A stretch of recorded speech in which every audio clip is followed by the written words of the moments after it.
I had ruled Varnath for 11 years without a Luna, and in that time my council had arranged 43 presentations. 43 women, each chosen for bloodline or rank or the particular angle of their bearing in candlelight.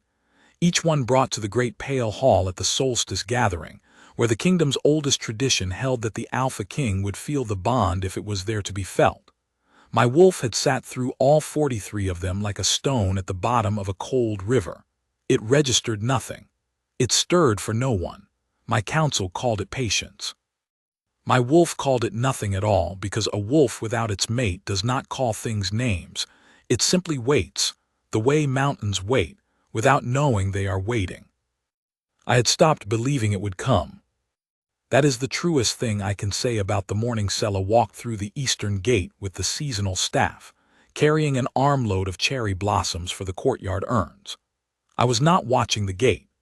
I was standing at the upper window of the great hall reviewing the week's gathering schedule with my steward, Bren, who was explaining which of the 4 council-arranged introductions this year had the most promising bloodline, and I was not listening to him.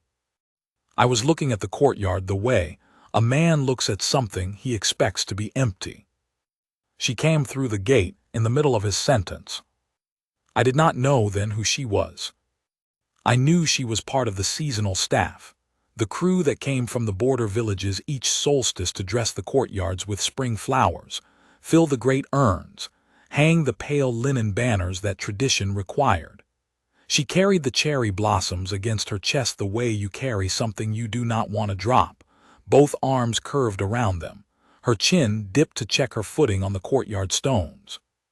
She wore a plain wool dress the color of river clay, and her dark hair was pinned back simply, the kind of pinning that holds through a long morning of work rather than the kind that holds through a ceremony.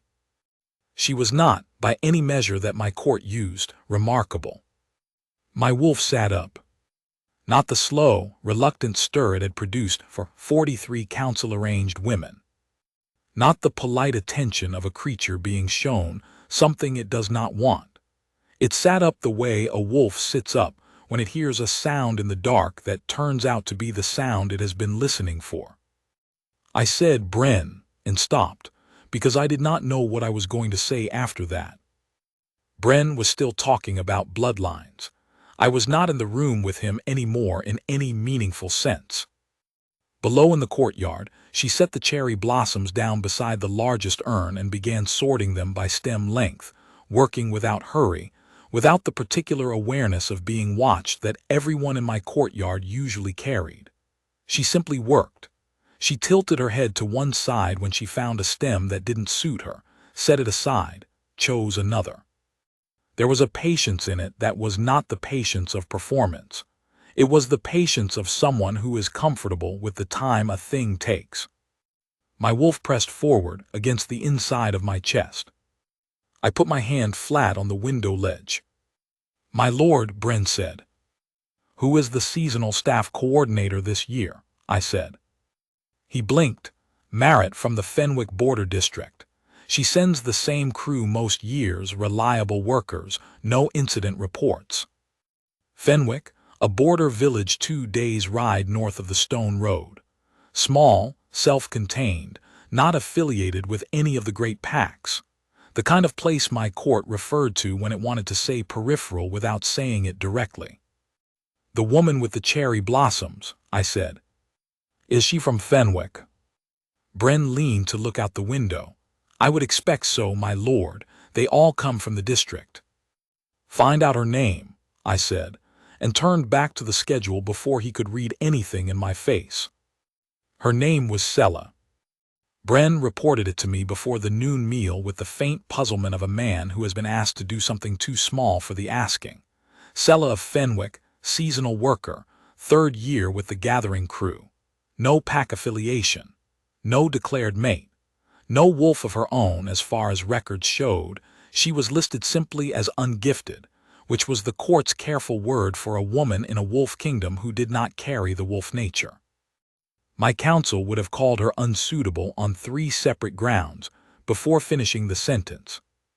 My wolf had not moved from its new alert position all morning. I did not go to the courtyard.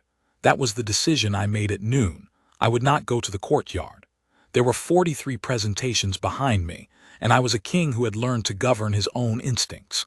Whatever my wolf had felt in that window moment was the result of 11 years of waiting, a starved thing reaching toward the nearest warmth.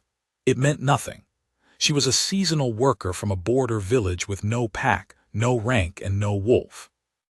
The bond, if it had ever been coming for me at all, would not arrive in clay-colored wool carrying cherry blossoms. I ate the noon meal. I reviewed the afternoon's reports. I sat through the first council-arranged introduction of the gathering. A woman from the Aldenmere bloodline, poised and accomplished, who spoke well and carried herself with the kind of dignity that my council found reassuring. My wolf sat at the bottom of the cold river and did not move. After, I walked to the upper gallery that overlooked the western courtyard. She was still working.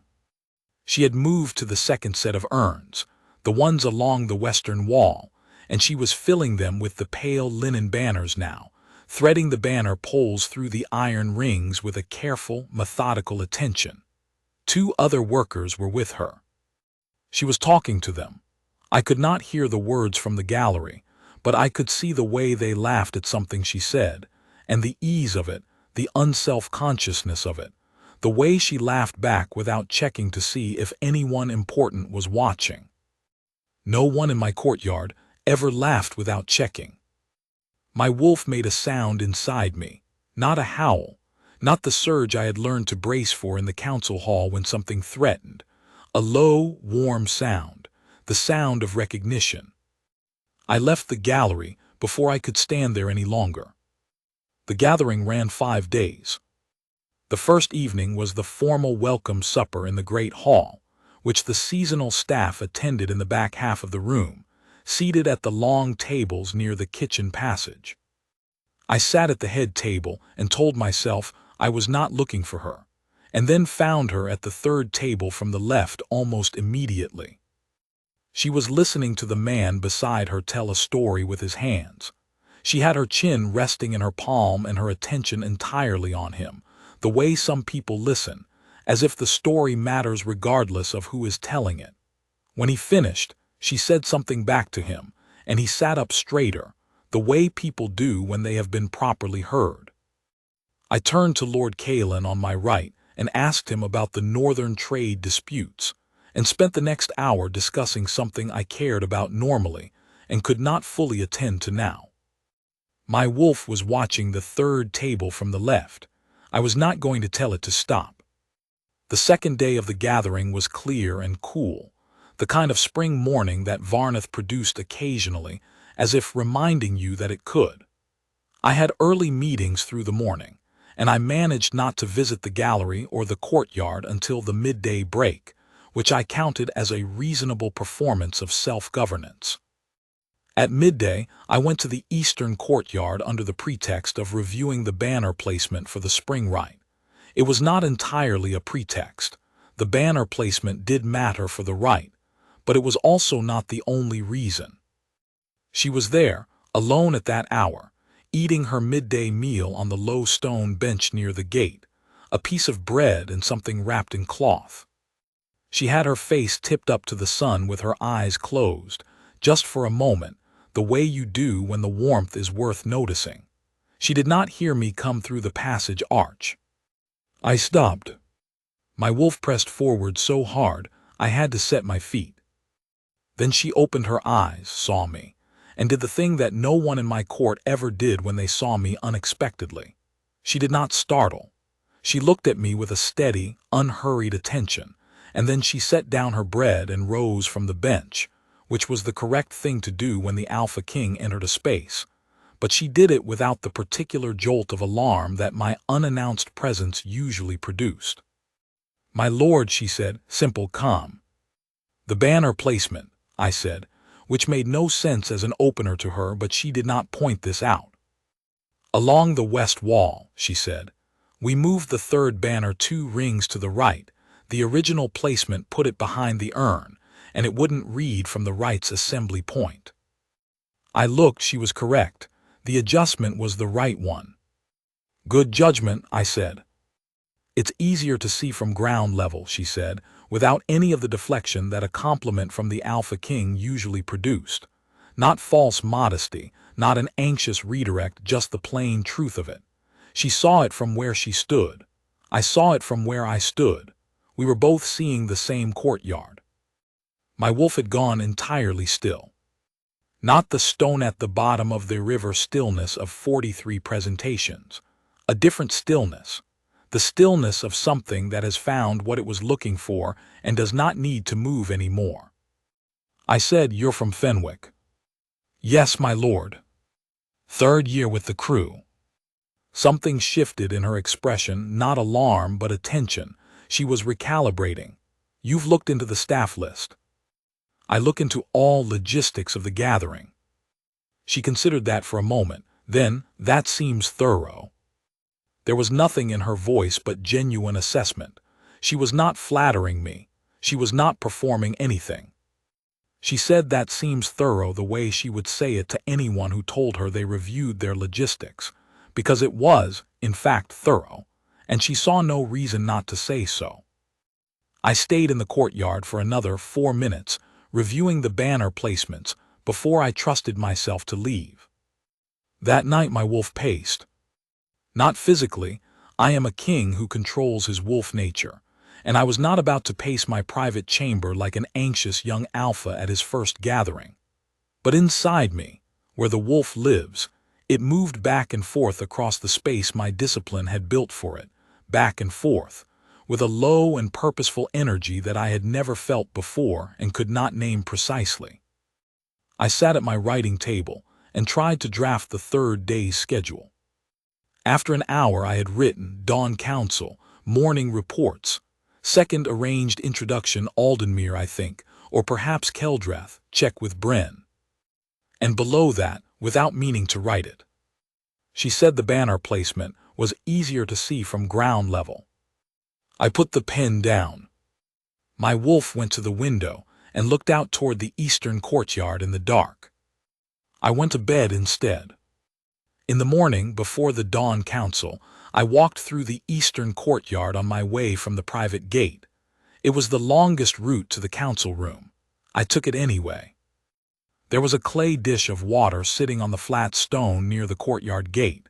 Still full, it had been placed recently, or the night had been still enough to keep it.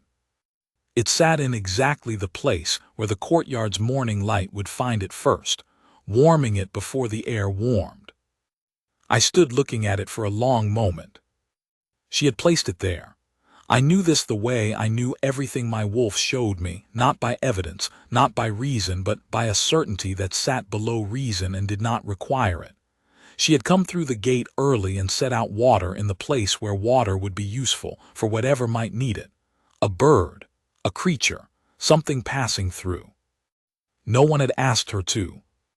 My wolf made the low, warm sound again. I went to the council meeting. I sat through it.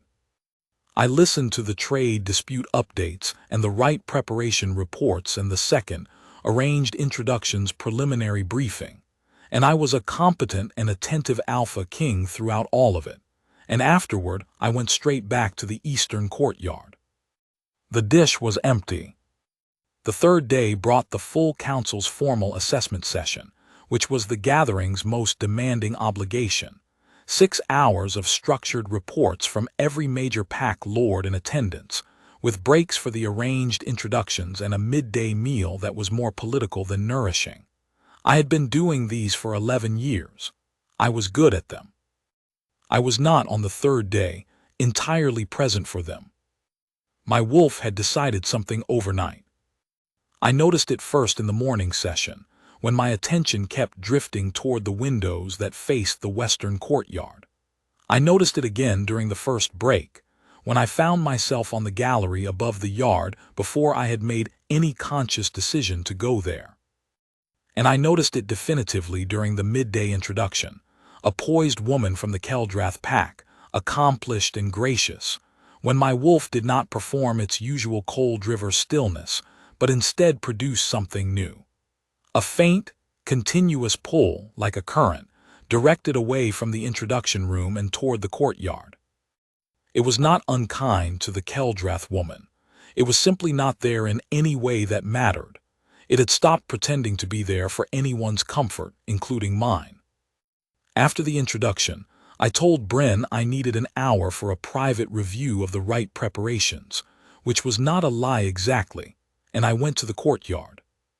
She was working alone again. The other crew members had finished the morning's banner placement and moved to the great hall to dress the ceiling beams, but she had stayed to check the urn's water levels. They were large urns, and spring arrangements drank faster than people expected. She was moving from urn to urn with a watering can, methodical and unhurried. She heard me this time. She turned, and the same steadiness was in her face. No startle, no jolt, just that calm attention. "My lord, you stayed to water the arrangements," I said. "The cherry blossoms will drop in 2 days if the urns go dry," she said. "The rite is in 3. You're thinking ahead. Someone should be." I walked the length of the courtyard slowly, looking at the banner placements and the urns and the pale spring light on the stone, and she continued watering, and for a while neither of us spoke.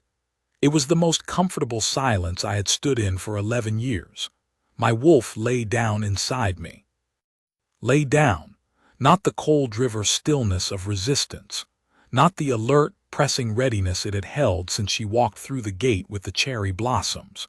It lay down the way a wolf lies down at the end of a long day of searching, because it has arrived. "You don't carry the wolf nature," I said, and then wished I'd found a better way to say it, because it came out like a council report rather than the wondering observation it was. She did not flinch from it. "No, I never have." "Does that trouble you, in a wolf kingdom?" She thought about it genuinely. I could see her thinking about it, looking slightly past me, the watering can at her side. "It troubled me more when I was younger," she said. "I spent a long time waiting to feel something that wasn't coming. Eventually, I stopped waiting and started looking at what was actually there. The courtyard, the urns, the work that needed doing, the water that a creature might need by the gate." "That seems wise," I said, and she looked at me with something in her expression that I could not immediately read, a warmth, and beneath it a careful surprise, as if she was not accustomed to being told that her accommodations with her own life were wisdom. I wanted to say more. I said instead, "The arrangements are excellent work. The rite will be well dressed." She nodded, and I left the courtyard, and my wolf followed me out of it reluctantly, looking back over its shoulder. The 4th day was the day my wolf stopped waiting for my permission. I was in the great hall for the morning assembly. The full court gathered, the pack lords in attendance. The arranged presentations paused for the day's formal business. It was the largest gathering of the week, the moment when Varnath's power arranged itself in one room and reminded itself of its own weight. I had run these assemblies for 11 years. I knew exactly where everyone stood. My wolf surged. Not toward the hall, toward the courtyard. I kept my face still. I kept my hands flat on the table. I continued listening to Lord Harren's trade report with the external attentiveness of a king who is absolutely present, and the internal experience of a man whose wolf has decided that the trade report is not the most important thing happening in the kingdom this morning. "She's in the courtyard," it said, without words, in the way that wolves speak. "We are in the middle of an assembly," I told it, in the same wordless way. My wolf did not engage with this at any level. It simply knew where she was, and it wanted to go there, and it had run out of patience with the 43 presentation, 11-year patience it had been demonstrating until this week. I finished the assembly, all of it, every report, every response, every procedural formality. And then I walked out through the East Passage, and my wolf's presence in me was so forward and so certain that 2 of my lords, standing near the passage door, stepped back without knowing why. I came through the arch into the courtyard at the same moment she was walking from the far urn toward the gate, empty watering can in hand, finished with the morning's work. She heard my step on the stone and turned. And my wolf, which had not, in 11 years of presentations and council gatherings and solstice rites, moved of its own direction toward any person, crossed the courtyard. It did not move through me the way it moved in a fight, the surge and the fire of it. It moved the way spring moves through stone, steadily, without violence, with absolute intention. I felt it step forward in my bearing, felt my own eyes change the way they change when the wolf nature rises, and I did not stop it because I understood, finally, that stopping it was not something I was going to be able to do. I walked to her. I stopped 2 paces away. She looked at me. Her expression was not afraid. It was reading, the way she had read the banner placement, the way she had read the distance from the urn to the gate, taking in what was actually there. "Something has changed," she said quietly. "Yes," I said. "In the last 4 days. Since you came through the gate with the cherry blossoms," I said, "my wolf has not been at rest." She was very still. The watering can hung from her hand, and neither of us looked at it. "I don't carry the wolf nature," she said carefully. "I know.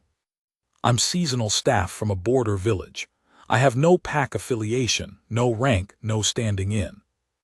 "I know all of that," I said. "My wolf knows all of that. It has not changed its position." The courtyard was empty of everyone else. The morning assembly had left the pack lords in the great hall. The other crew members were in the upper galleries. It was only the stone and the cherry blossoms and the spring light and the 2 of us, and my wolf pressed forward in me one more time, not with force, not with demand, but with a slow, certain, undeniable lean, the way the tide leans against the shore. I said, "I cannot explain it in terms that satisfy the council. I cannot explain it in terms that satisfy any reasonable protocol. What I can tell you is that in 11 years and 43 presentations, my wolf has not moved for anyone. In 4 days, it has not been still." She looked at me for a long, quiet moment. Then, "I placed water by the gate this morning. I know, it was empty by the time I passed it. I didn't know who it was for," she said. "I just knew it should be there." My wolf lay down.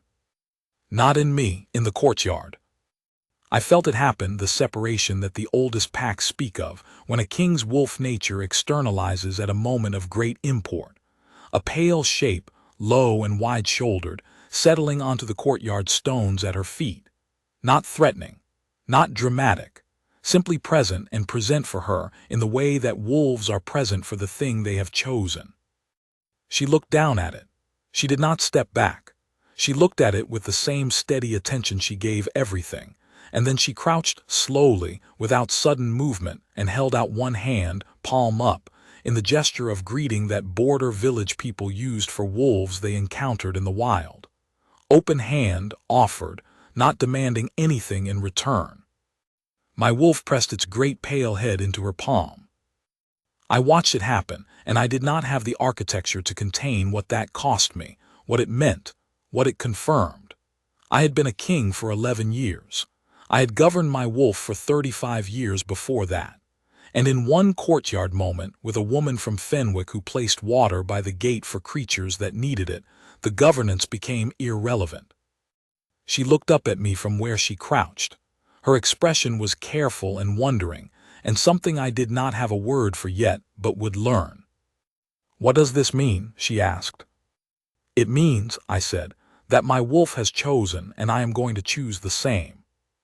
I gave her the afternoon. That was the decision I made after I left the courtyard. Not to command, not to arrange, not to call the council and begin the formal proceedings.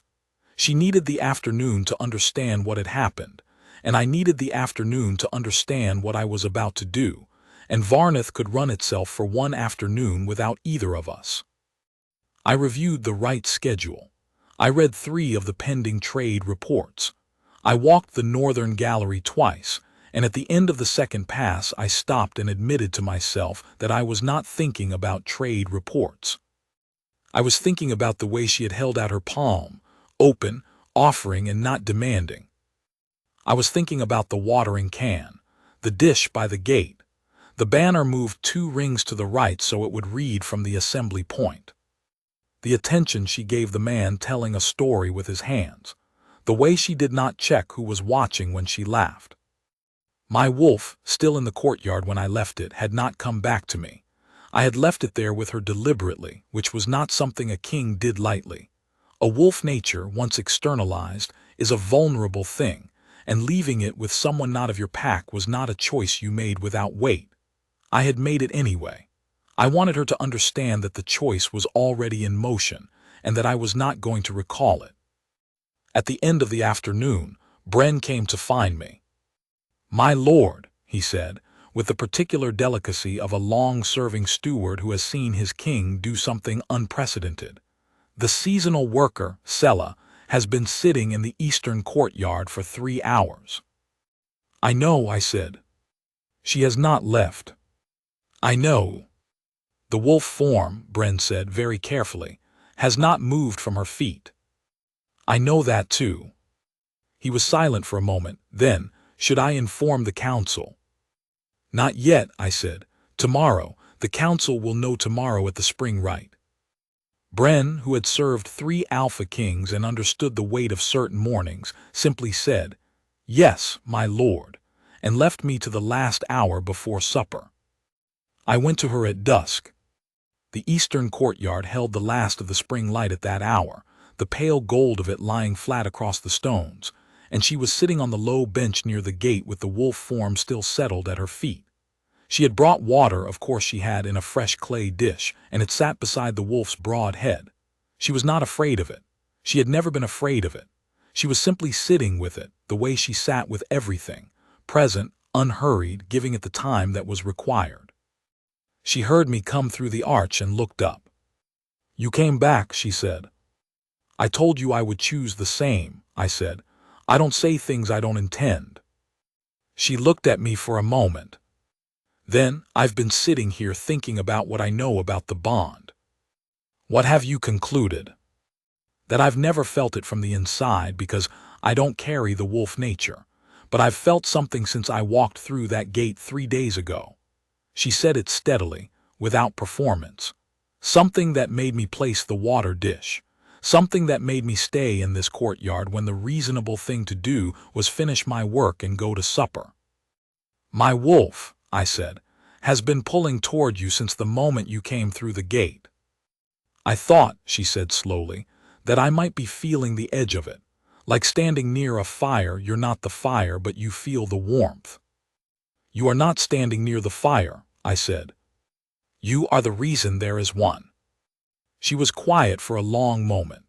My wolf raised its head from the stone and looked between us, and then set its head back down on its paws with the deep contentment of a creature that has done its work. "I'm going to tell you the difficult things," I said, because she deserved them, and because she was the kind of person who could receive difficult things without being diminished by them. "The council will object.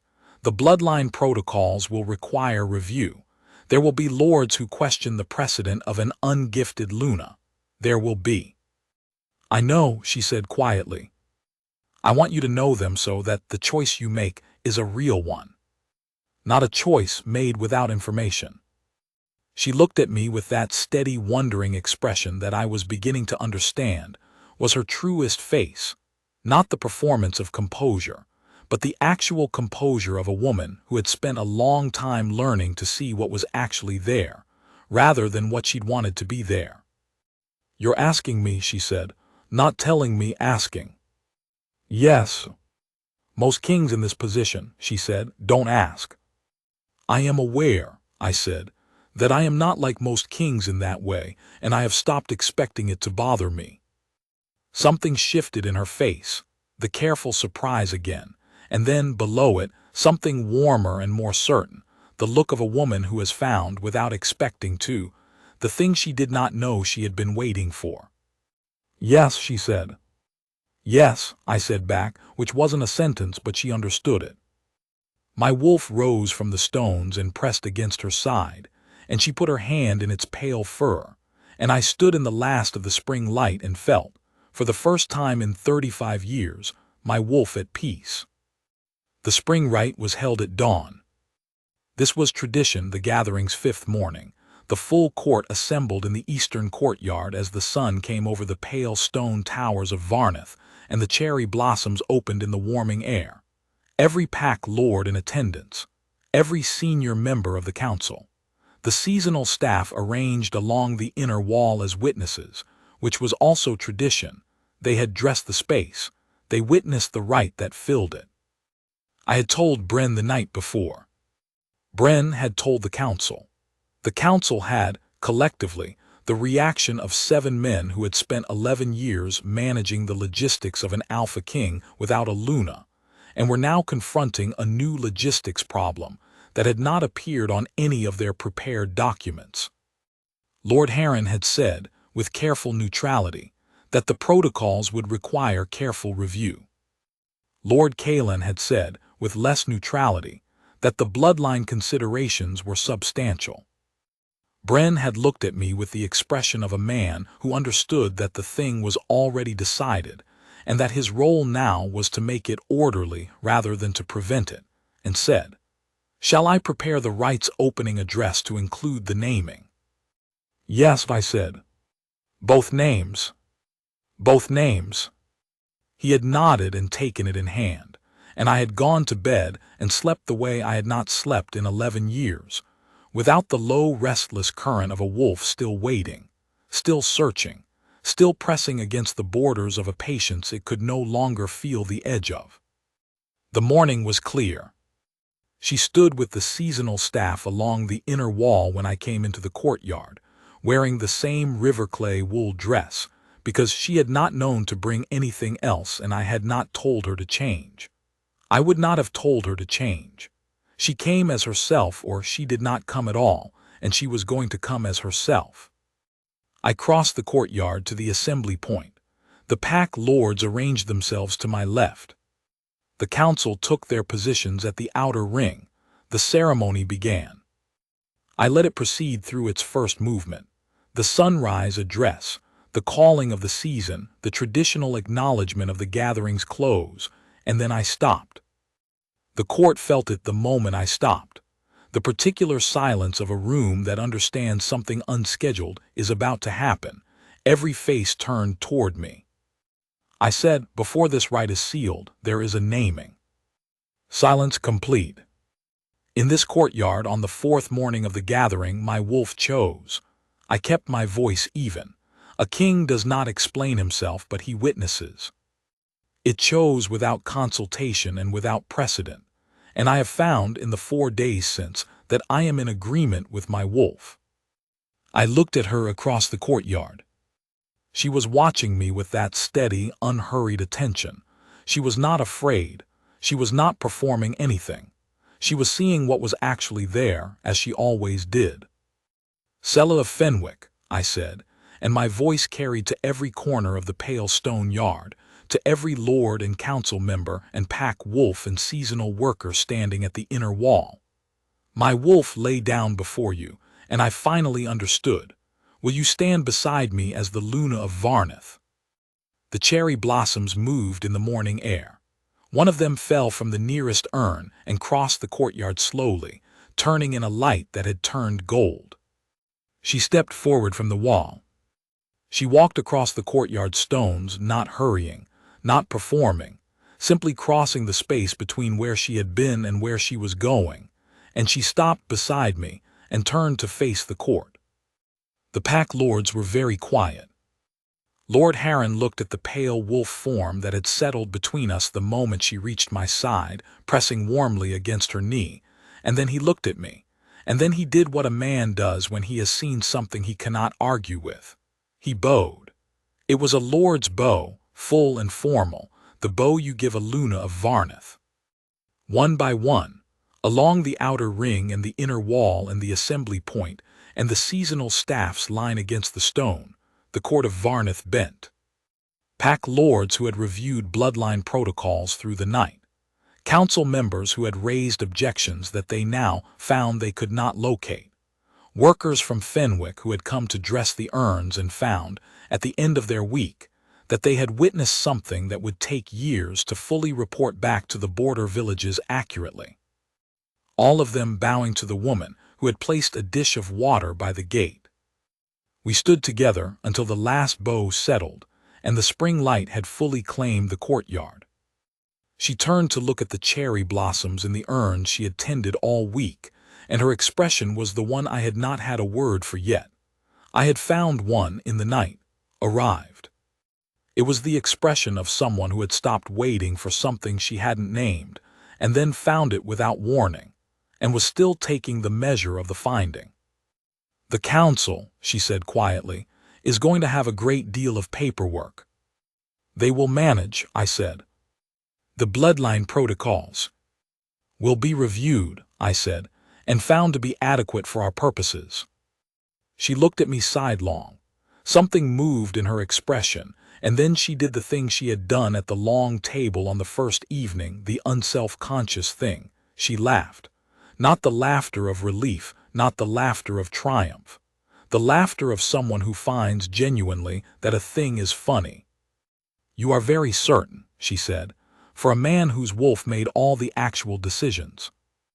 "My wolf," I said, "has excellent judgment. I have begun deferring to it on matters of importance." The pale wolf form pressed against her knee again, and she put her hand in its fur without looking down, the way you touch something you've already accepted as present. "I placed the water dish," she said after a moment, "because the mornings were still cold and I thought something might need it. I didn't know it was for your wolf." "It was for whatever needed it," I said. "That was enough." She turned to look at me fully. That steady, reading expression, and beneath it, the warmth that was not new. It had been there since the first morning, since she had tipped her face up to the sun with her eyes closed.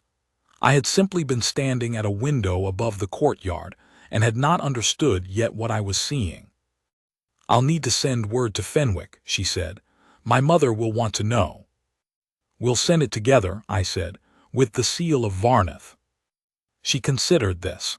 "That will be a great deal of news for a border village." "They sent you here," I said. "They should know where you've landed."